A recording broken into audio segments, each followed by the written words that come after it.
They say power corrupts, but in some neighborhoods it gets stolen one extension cord at a time. I didn't ask for a war. I didn't even ask for a battle. I just wanted to watch my documentaries, fix up my tools, and enjoy a quiet retirement.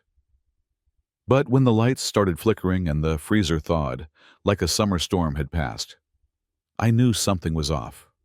And when you've spent 30 years in the Navy handling high-voltage systems in hostile territory, you learn to trust that instinct. What I uncovered wasn't just theft.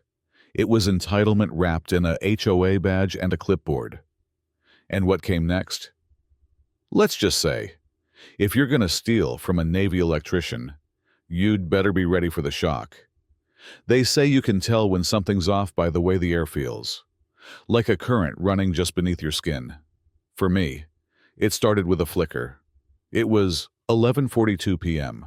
on a quiet Wednesday in Pinebrook Village, Colorado, when my TV blinked out in the middle of a documentary about Cold War signal jamming. A bit on the nose, maybe, but it made me sit up straighter. The screen went black for 2 seconds, then rebooted with a quiet hum. 10 minutes later, the motion light outside my garage sputtered twice before dying entirely. I checked the bulb, brand new.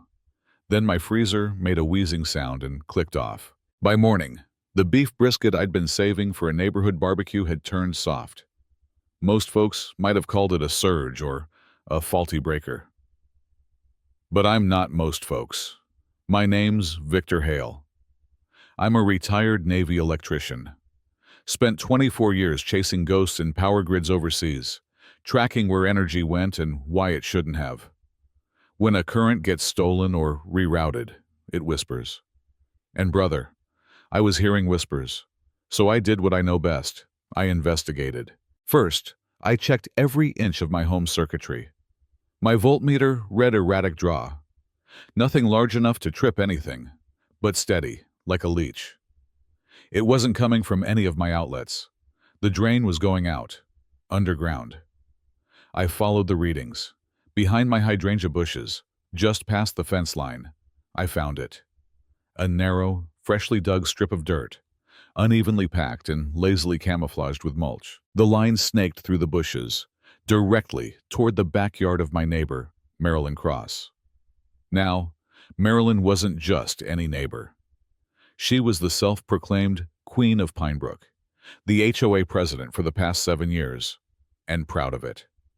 The type of woman who once fined a veteran 2 blocks over for painting his shed Patriot Red, which apparently violated the HOA's neutral color ordinance. She ran the HOA like it was a private empire, and the rest of us were peasants trespassing on her kingdom. We'd never had personal beef. She mostly left me alone, probably because she knew I didn't scare easy and didn't tolerate bull. But it seemed that silence bought her a false sense of invincibility. The next morning, I approached her during one of her compliance walks. She was in full regalia, clipboard, visor, windbreaker, with the HOA emblem stitched over her heart like a badge of honor. "Morning, Marilyn," I said, casual. "Any reason there's an extension line running from my power box to your garage?" She stopped mid-step. Her smile didn't reach her eyes. "Excuse me?" I tilted my head. "Orange cord. About 14 gauge. Not exactly subtle." She blinked once. "If you're implying I'm stealing your electricity, Victor, you're sorely mistaken. And while we're on the topic of violations, I have noticed your hedges exceed the community height standard by 2 inches. I laughed. "That's your defense? Deflection and shrubbery?" She narrowed her eyes. "You're creating a hostile environment. I could write you up for harassment." I took a slow breath, gave her a long look. "Marilyn, I haven't touched that hedge in a month. But if you want to play games..." I let the sentence hang like a live wire. She turned on her heel, stormed off, already dialing her phone. Probably calling her cousin Dennis, her personal HOA enforcer, who wore a self-made security badge and walked like he was in a B-grade spy movie. That night, I installed a trail cam in the hedges. Military-grade IR lens. Set it to record anything that moved within 5 feet of the trench. Then I waited. 2 nights later, the camera caught Dennis crawling across my flower bed in camo joggers and a hoodie. Like a raccoon with ambition, he tugged open the junction box and began fiddling with the connections, hands shaking. He didn't notice the second camera above him, high up, disguised as a birdhouse. I had him, clear as daylight. I should have gone straight to the police. I should have filed a formal complaint, maybe called the utility company and let them press charges for theft. But something inside me, the years of seeing people like Marilyn bully without consequence, said no. This wasn't about voltage anymore. This was about power. And if Marilyn wanted to play dirty, I'd respond in the only language tyrants understand: escalation. By the next morning, I had a plan. Not revenge, not exactly. That word doesn't sit right with me. This was accountability, wrapped in ingenuity, and maybe, just maybe, a touch of mischief. You don't spend decades in the Navy rigging emergency workarounds and hunting down saboteurs without picking up a few tricks. I figured if Marilyn and her cousin wanted to tamper with electricity, it was time they understood what live voltage meant. Symbolically, of course. I called up 2 old friends, Tony and Ramon. We served together in Bahrain in the late 90s, rewiring communication centers that hadn't been updated since the Cold War. These guys were electricians, yes, but also expert-level pranksters who could make a booby trap out of fishing line and chewing gum. They showed up on Saturday, cold beers in one hand, toolbox in the other. "What's the mission, Commander?" Tony asked with a grin. I laid it out. "We're gonna build a bait system, something to lure her into tapping the line again. This time, we trip her up so good it makes noise she can't ignore, without damaging a thing." We installed a smart bypass detector, a silent sentry hidden beneath my main junction box. Any unauthorized draw would trip the relay. And that relay? It connected to 4 marine-grade Airhorns, the kind used on cargo vessels to part fog. I mounted them low under the hedges, aimed directly at Marilyn's garage wall. It wasn't going to hurt anybody, but it was going to shake some windows and maybe some pride. To sweeten the bait, I faked a utility tag. System decommissioned. Solar upgrade in progress. We moved a few panels around and wrapped them in black plastic, just to make it look convincing. From a distance, it seemed like I was off-grid, which meant to someone like Marilyn, my line was a free, victimless plug. She couldn't help herself. 2 nights later, my motion alert buzzed. I watched from the porch, coffee in hand, as Dennis crept back across the trench. He was less cautious this time. In his mind, the coast was clear. He hooked up the bypass, twisted a clamp, and bow! The air horns exploded through the night like a foghorn symphony. Porch lights blinked on across the cul-de-sac. Dogs barked. Alarms chirped. Dennis fell backward, scrambled like a cartoon character across the lawn, and bolted into Marilyn's side yard. Moments later, Marilyn herself came storming out in a satin robe, tangled in her own extension cord, screaming bloody murder. I couldn't help it. I laughed so hard I nearly spilled my drink. She was yelling at Dennis, demanding to know what he'd done, while neighbors poked their heads out. Someone shouted, "Was that a boat?" Another neighbor just stood and clapped. Marilyn didn't see me sitting in the shadows. But I saw her. And more importantly, I saw her fear. Not the kind of fear born from danger. The kind born from exposure. She knew she'd been caught. But Marilyn didn't back down. People like her don't. Instead, they retreat to their favorite weapon, bureaucracy. By sunrise, a letter was taped to my door. Official HOA envelope. Inside were 3 violation notices. 1. Unauthorized electrical modifications visible from public space. 2. Noise disturbance in a residential zone. 3. Tampering with HOA-monitored utility standards. I almost laughed again. She was trying to charge me for defending myself. I didn't respond. Not directly.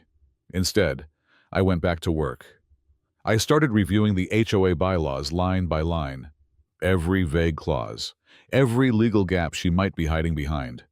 I documented everything. Dated photos, diagrams, trail cam footage, and voltage logs with time-stamped readings. I was building a case, not for revenge, but for removal. Meanwhile, the neighborhood buzzed with whispers. People knew something had happened. They saw the power flickers. They heard the horns. And those who'd been under Marilyn's thumb for years, they were starting to smell weakness. By the end of the week, I got a knock at my door. It was Janet Morris, a longtime board member and a quiet woman who once got fined for planting sunflowers in her front yard. They weren't uniform. "Victor," she said, holding a mug of tea. "I heard what happened, and I think it's time someone stood up to her, properly." I nodded. "I've been collecting evidence, but if I push too fast, it'll look personal. She'll spin it." Janet smirked. "Let her try. She's been ruling us with fear for too long." And just like that, I had an ally. A real one. Marilyn had fired the first shot with her trench and cord. But now we were building something bigger. A resistance. Forged not out of anger, but principle. And we weren't just going to stop the theft. We were going to cut her power off at the source. It only took 3 days. 3 days from the night of the horn blast to when Marilyn made her next move. Loud, theatrical, and dripping in desperation. She showed up at the monthly HOA meeting like a queen under siege. Hair tightly pulled back, clipboard in hand, and her cousin Dennis hovering behind her like a bodyguard who knew the ship was sinking. I didn't attend. I didn't need to. This part wasn't about me anymore. It was about her unraveling.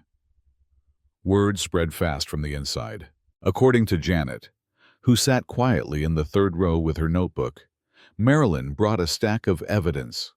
Photos of my property, blurry screenshots of my trail cams, and a printed diagram of the fake control panel I had mounted on the side of my shed. You know, the one that wasn't wired to anything except some blinking lights and a digital countdown timer that always read Zorio. She called it an unauthorized surveillance and psychological warfare hub. Someone asked her if she was being serious. She was. And apparently, she had backup. 2 board members, Frank and Susan, had voted with her in the past and were still drinking the Kool-Aid. They nodded along while Marilyn painted a picture of me as some rogue military lunatic using advanced deterrence to terrorize a peaceful suburban community. She actually used the word deterrence, Janet told me over the phone later that night, stifling a laugh. Marilyn even claimed the Airhorn incident triggered her PTSD. The irony being that she had once told the HOA newsletter that veterans made her nervous because they know how to hide things. Now she was using a fake diagnosis as a weapon. But here's the thing about people like Marilyn. They always talk too much.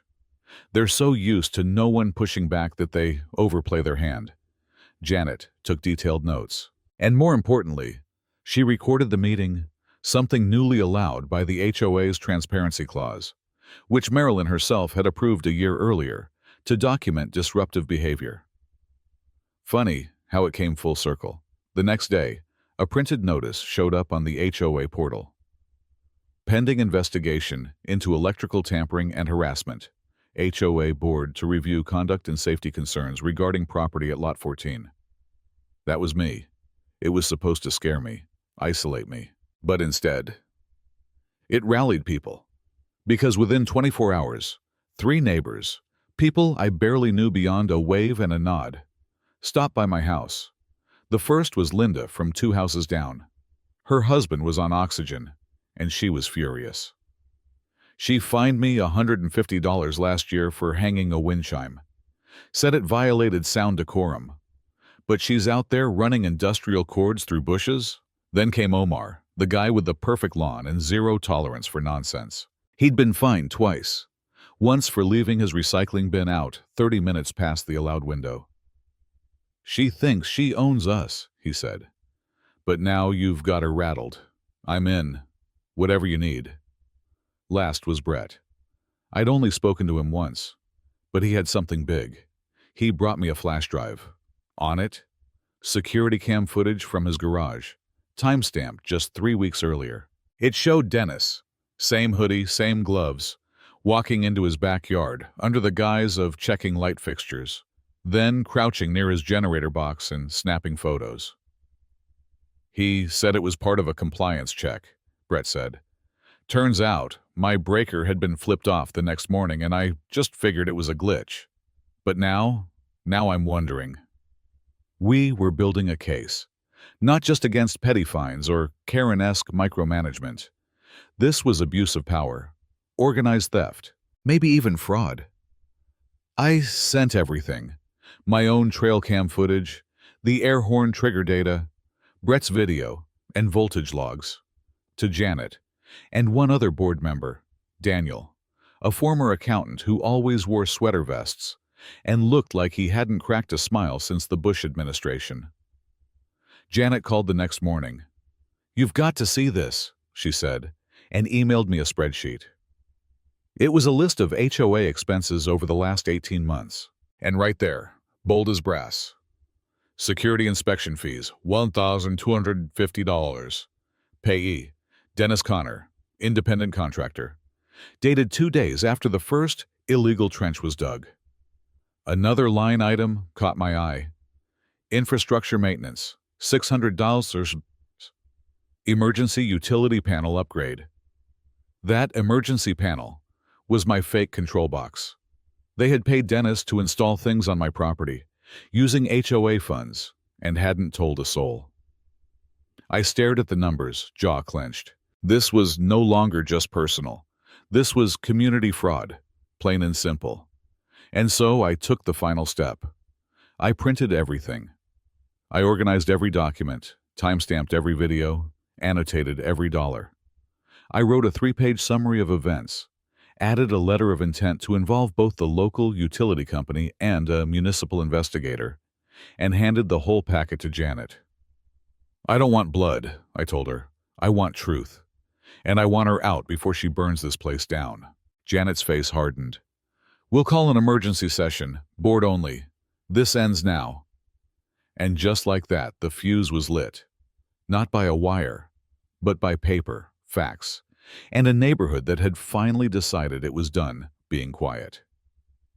The emergency session was scheduled for Thursday at 6 p.m., 1 week after I'd handed over the full packet to Janet. It was supposed to be confidential, strictly board only, but word got out. They always do. By 5:30 p.m., the HOA clubhouse was standing room only. I didn't walk in as a victim.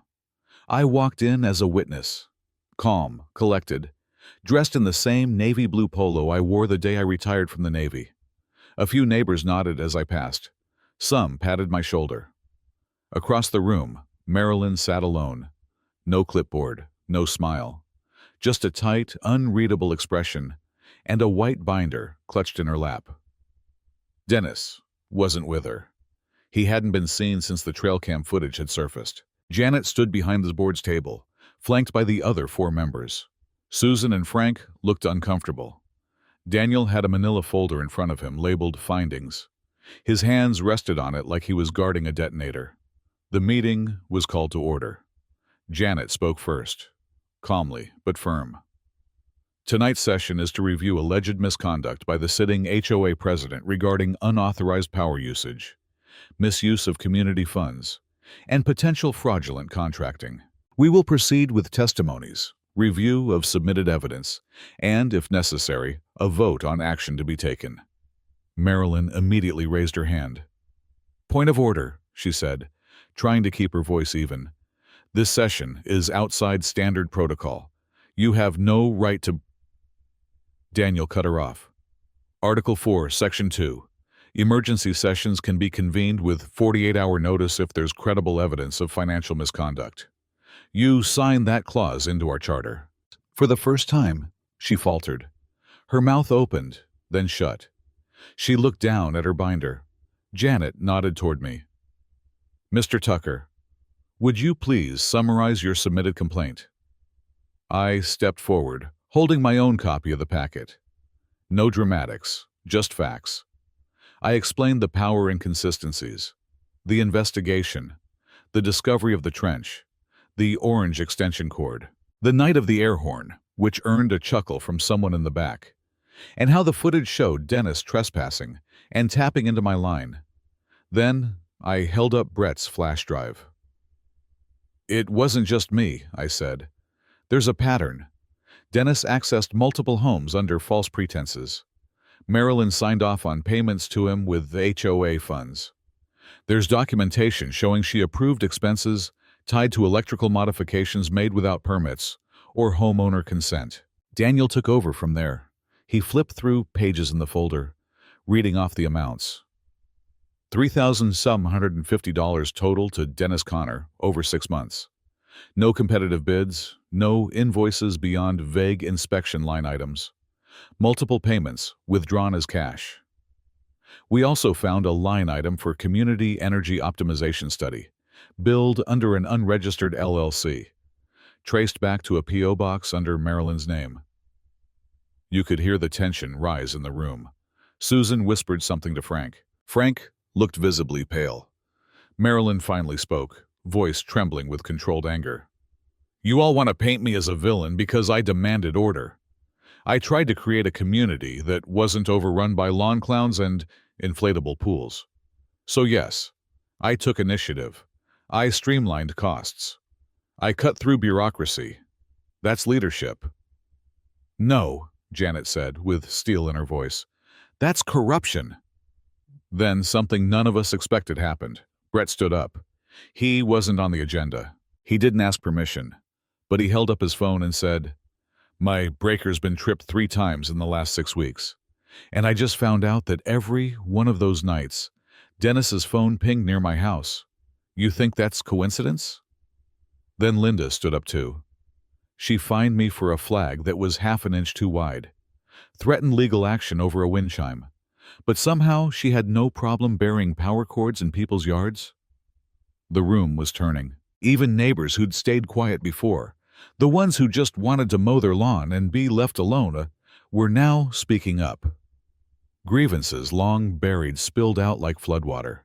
Petty fines, intimidation, threats of legal action over minor infractions. And right in the middle of it all sat Marilyn, staring ahead, her cheeks burning red. When Daniel asked if anyone had a motion, Janet spoke. "I move that we immediately suspend Marilyn as HOA president, pending a full audit of HOA expenditures and an external investigation into misuse of authority." Susan hesitated. Frank looked down, but Daniel said, "Seconded."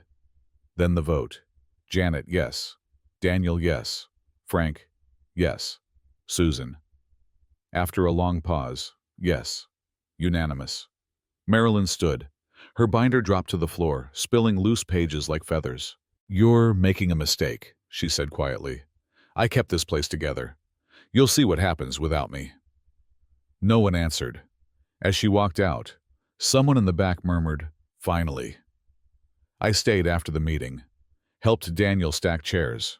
Janet handed me a thumb drive with a copy of the final vote tally and meeting minutes. "You did the right thing," she said. I nodded. "This wasn't just for me. It was for all of us." 3 days after Marilyn was suspended, a thick envelope arrived on my porch, delivered by courier, not regular mail. Fancy. Inside was a cease and desist letter from a mid-tier law firm in downtown Louisville. The tone was cold and overcomplicated, full of legal jargon that tried its best to sound threatening. The message, though, was simple. Marilyn was suing me. Defamation, harassment, emotional distress, and unlawful noise interference. In short, she was furious about the air horn. And now, she wanted $25,000 in damages, a public apology, and a full retraction of all statements made at the HOA meeting. I laughed. Then I made a fresh pot of coffee and called Alonzo, my attorney, a no-nonsense man with a sharp mind and an even sharper tongue. We'd served together during a deployment, and since retiring, he'd been helping small contractors like me handle licensing, zoning, and occasionally idiots. I read him the letter. He chuckled halfway through. "She's trying to sue you with both feet stuck in a bear trap. This is going to be fun." Instead of responding directly, we prepared a motion to dismiss and a countersuit. malicious prosecution, abuse of process, and this was the fun part, attempted deflection from ongoing fraud. But before we could file, things took a wild turn. The local utility company showed up at my door. A quiet, thoughtful man named Leo Chan introduced himself as their internal investigator. "We received a complaint from your HOA about potential tampering," he said. "But we also got footage and documents from Janet regarding theft. I'd like to walk your property if that's okay." "Absolutely," I said, leading him to the trench, the hidden wiring, and the horn rig, which, to his credit, made him laugh. This is impressive," Leo said, examining the bypass detector. "Not exactly standard protocol, but it's non-destructive and clever." He took copies of everything: footage, power logs, diagrams, even the voltage fluctuation records I'd been keeping. As he left, he paused and added, "We're seeing similar patterns elsewhere in the neighborhood. Something tells me this wasn't just about your line." 2 days later, he was back. This time, he had company credentials, a laptop, and a copy of transformer data logs. He invited me to watch as he showed how Marilyn's property and the HOA clubhouse had both been drawing abnormal current from a shared node. "There was a second bypass," Leo said, "wired directly into the community center. Estimated draw $500 a month for at least 10 months. I blinked. Wait, the HOA clubhouse was stealing power too? Leo nodded grimly. Under her authority. Marilyn hadn't just stolen electricity for herself. She'd helped wire an entire community building for theft and used HOA funds to cover it up. By now, Janet and the board were in full motion. They called another emergency meeting, this time with legal counsel present, and Leo gave a full PowerPoint presentation, complete with maps, graphs, and infrared imagery. It looked like a briefing for a military operation. "We have clear evidence of unauthorized utility taps," Leo said, "and invoices signed by your suspended president for services linked to these connections. We recommend immediate reporting to the district attorney's office." There was no debate. The board voted unanimously to refer the case to the DA and to suspend all HOA funds and contracts approved by Marilyn pending an audit. Marilyn didn't attend this meeting. She didn't even respond to the invitation. She'd gone quiet. But I wasn't done. We finalized our countersuit and filed it the following week. In addition to tossing out her original complaint, we cited video evidence of trespassing, theft of utilities, retaliatory HOA violations, abuse of power in a nonprofit civic role. It hit her like a second lightning strike. She tried to delay the court hearing, but her attorney, clearly fed up, withdrew from the case. The last I heard, she was representing herself, showing up with handwritten statements and printouts of neighborhood Facebook posts claiming I had orchestrated a witch hunt. The judge wasn't impressed. In fact, during the initial hearing, he issued a warning. "Ms. Shaw, if I find this suit to be frivolous and retaliatory, sanctions will follow." The courtroom fell quiet. The power was no longer in her hands. It was now in the hands of the court, the board, and a community that had woken up. It was poetic, really. On the day of Marilyn's court hearing, the sky above Shepherd's Creek was a dull overcast, the kind that seemed to press down on everything. The courthouse wasn't grand, just a modest brick building with a white painted trim. But to me, it felt like a fortress. Not for its power, but for the weight of truth it was about to enforce.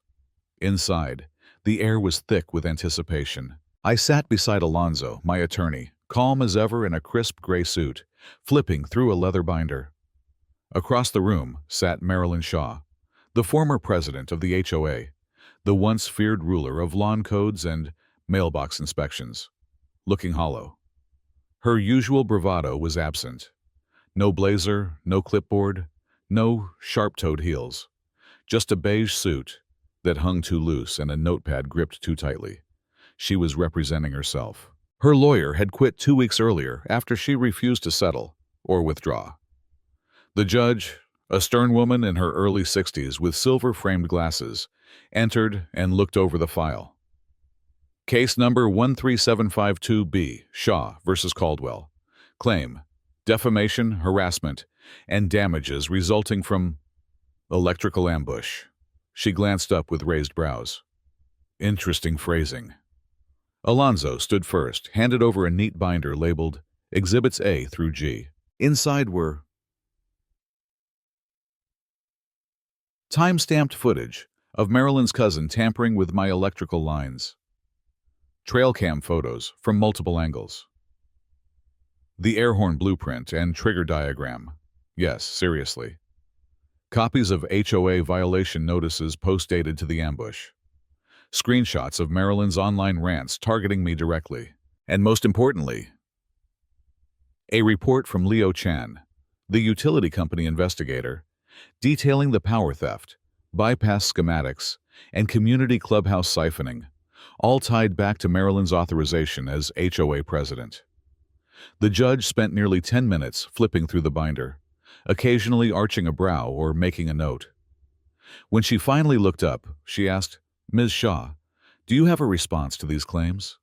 Marilyn stood shakily. "Yes, Your Honor. This is all a coordinated attack. Mr. Caldwell has been harassing me for months. He set traps, publicly embarrassed me, turned the neighborhood against me." The judge looked unimpressed. "Ms. Shaw, do you have any evidence?" She held up a single sheet of paper, a printed-out Facebook post where someone shared a meme of an air horn and captioned it, "When Marilyn messes with the wrong veteran." "That," she said, "is cyberbullying." The judge sighed. "This is not evidence of harassment, Ms. Shaw. This is a meme. You're attempting to sue a man who caught your cousin, on camera, stealing power. You retaliated with violations and, later, a baseless lawsuit. That much is clear." She turned to Alonzo. "Your countersuit stands. I'll dismiss Ms. Shaw's complaint with prejudice. Court costs will be awarded to Mr. Caldwell." Alonzo nodded. "We also request a formal injunction against future HOA violations filed by Ms. Shaw against my client." The judge barely hesitated. "Granted." And just like that, the gavel came down. Bang! It was over, at least legally. Outside the courthouse, the air felt lighter. Alonzo slapped me on the back with a grin. "Well, Tucker," he said, "that's one for the books, and one hell of a deterrent." "I'll send you a thank you basket," I smirked. "Maybe something electric." 1 week later, Marilyn's house went up for sale. The listing description tried to spin it. Charming corner lot in a well-managed HOA community with historical leadership. Nobody bought it. Not the description, not the reputation. Her cousin Dennis, now serving community service, was seen repainting city park benches. He avoided eye contact when I passed him on the trail. I didn't say anything. He'd made his deal with the board, turned over texts, emails, and receipts. He helped us pull the curtain back. That was enough. Meanwhile, the HOA itself began transforming. Janet, now interim president, pushed for a full bylaws reform. Power approvals required full board signatures. Financial reports were posted quarterly in a public forum. And homeowners, the quiet, polite ones who once feared lawn measurements and mailbox inspections, started speaking up. We had neighborhood meetings now, actual ones, with potluck dishes and open forums.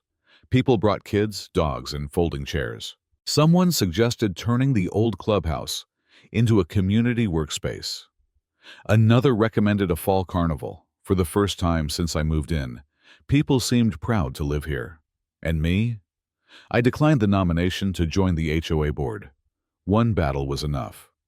But I showed up, week after week, helping fix floodlights, running power lines for events, even building a tool-sharing shed with the help of some neighbors who, 6 months ago, barely nodded at me. Then came the moment that stuck with me most. It was a sunny Saturday. I was in the garage, sorting wire spools, when little Emma Larkin, the 8-year-old who lived 2 doors down, knocked on my side door. She handed me a folded card. My mom said you're the reason Halloween decorations are back this year, she said, beaming. So I drew you a thank you. Inside was a crayon sketch of me on my porch, holding a coffee mug, with giant comic book letters that read, Super Tucker, the power guy. I almost laughed, but I didn't. I just nodded, quietly moved, and taped it right above my workbench. Next to the miniature model of a Navy ship, a friend had glued 4 tiny Airhorns onto. A reminder that sometimes justice doesn't wear a cape. Sometimes it wears worn boots, a quiet grin, and knows exactly which wires to cut. Or when not to.